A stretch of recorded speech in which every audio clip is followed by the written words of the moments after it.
Bonjour et bienvenue sur cette chaîne YouTube consacrée à la résolution des grilles de binéraux.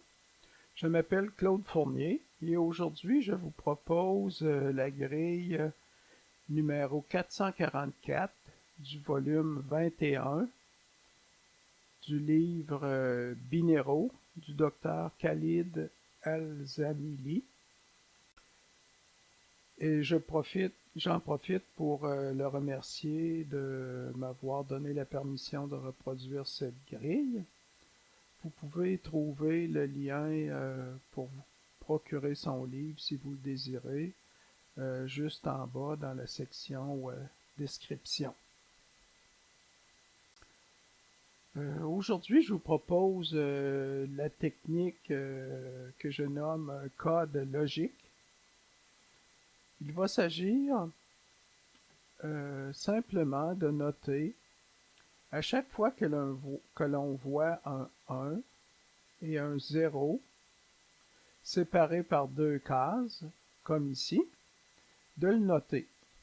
On peut employer n'importe quelle méthode. Moi, je mets simplement un petit point au milieu de la cellule concernée, comme ça. Et pourquoi on fait ça? Parce que, étant donné qu'il y a deux cases entre un 0 et un 1, les seuls chiffres qui peuvent aller là sont un 0 ou un 1. En effet, on ne peut pas mettre 2 1 ici, parce que ça ferait 3 1. Et on ne peut pas mettre 2 0 non plus, parce que ça ferait 3 0. Donc, les seules possibilités qui restent, c'est de mettre un 0 ou un 1. Cependant, on ne sait pas dans quelle case l'un ou l'autre va aller. Et on verra par la suite à quoi ça sert d'avoir noté ces cases-là. À chaque fois qu'ils se produisent, je vous suggère de les noter et on va voir plus tard dans la résolution de cette grille à quoi cela peut nous servir. Et pour ne pas rallonger inutilement la vidéo, je vais couper l'enregistrement ici et vous revenir plus tard quand la grille sera complétée avec les techniques que l'on connaît jusqu'à maintenant, soit le respect des règles, donc ne pas provoquer 3-0 ou 3-1 de suite, éviter que les colonnes ou les rangées soient semblables et balancer chaque ligne, chaque rangée et chaque colonne avec un nombre égal de 0 et de 1. Fait que je vous reviens quand ces techniques-là vont avoir été appliquées. Je vous reviens et je vous montre tout de suite ce que ça donne une fois la grille complétée selon les règles et les stratégies que nous connaissons déjà. C'est ça que ça donne. Et on voit sur la rangée A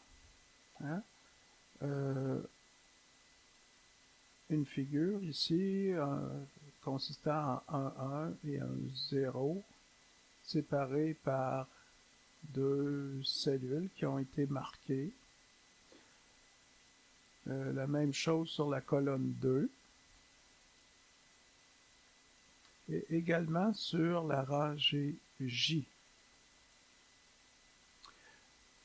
Bon, ce qu'on peut faire avec ça maintenant, on sait que ces cellules-là sont un 0 ou un 1, mais on ne sait pas dans quelle case l'un ou l'autre va aller. Par contre, si on compte les 1, nous avons 1, 2, 3, 4, 1 ici, soit dans une case ou l'autre, il y a un 1, et 5 1. Là, nous avons nos 5 1. Donc, la seule possibilité qui reste pour cette case-là, c'est un 0.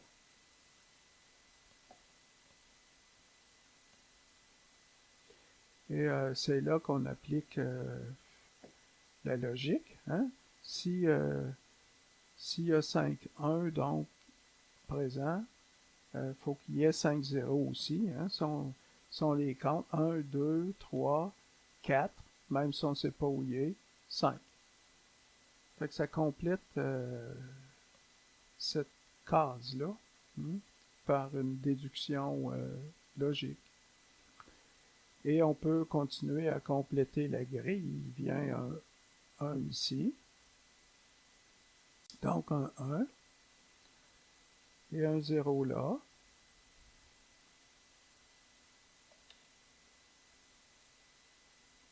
Un 0.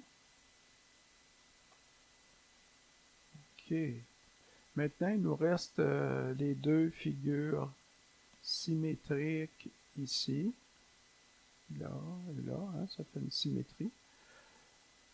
Qu'on pourrait probablement résoudre en analysant les rangées et les colonnes pour éviter une répétition.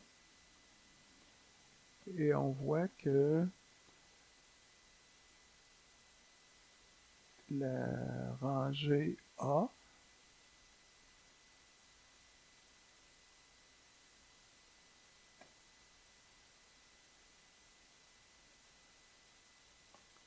et la rangée D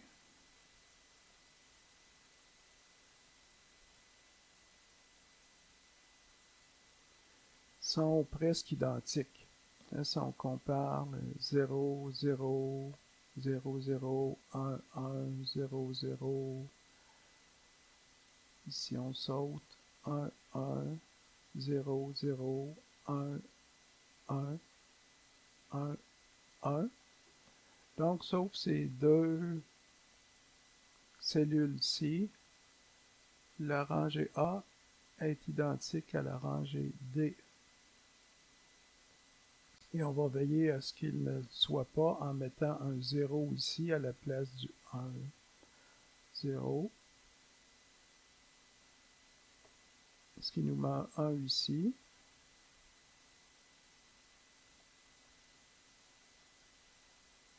Oups. 1 là. Et on doit mettre un 0 ici, j'imagine. 2, 4, 5. Ouais. Un 0 là.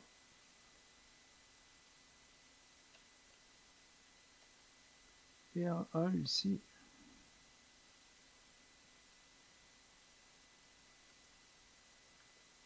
Ce qui complète notre grille. Et je vous remercie de votre attention.